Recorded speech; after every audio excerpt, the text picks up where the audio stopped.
Let me give you an example. All right, I came out with my master's degree in 1980. The economy sucked, and I knew what that meant. I knew that might mean I might not get a job. I knew that might mean that my young bride and I might be scrambling to figure out how to survive. Yeah. That was how we thought about it. We didn't think about, oh, if it doesn't work out, we'll move back home in the basement for a few years. It just wasn't what you thought about. You weren't raised that way. You weren't raised to have that backstop. Yeah. Maybe they would have let us back in, but we weren't even raised to think about that as an option. Pretty much the whole generation.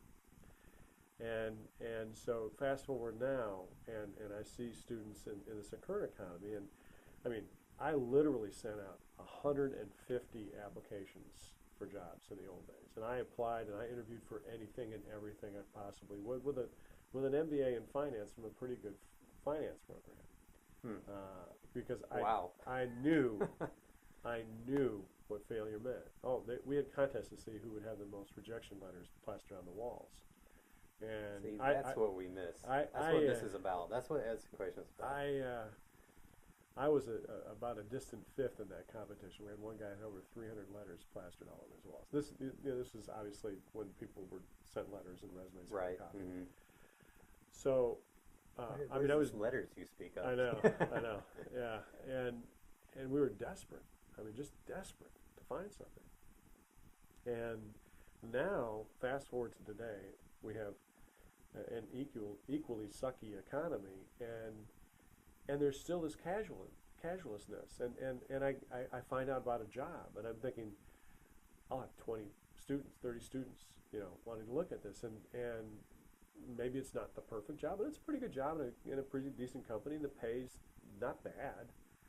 And I'm amazed at how many just kind of sniff at it a little bit and go, I'm not sure that's really what I'm looking for,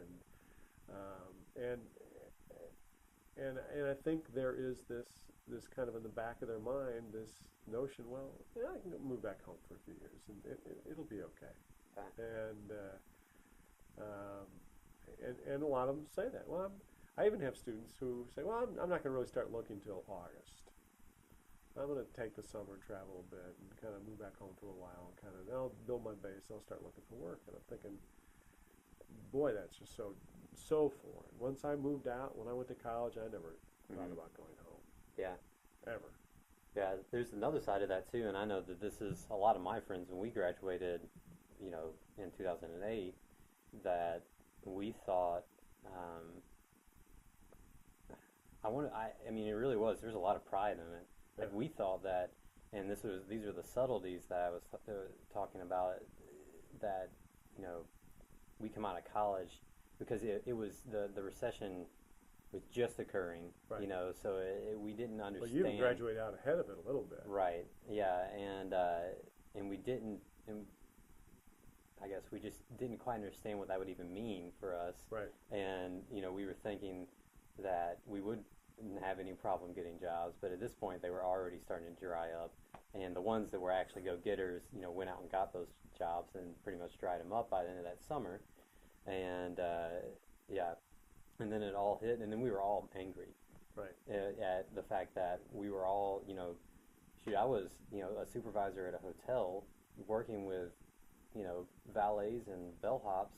And I would say 75% of them had college degrees. Right. And and we were all baffled. We were like, and we were all very bitter about it before we all reached our kind of enlightenment points throughout our learning journey and that. But we didn't even think to, and then all of a sudden it hit us like, this is what failing feels like. Like we didn't come out of that.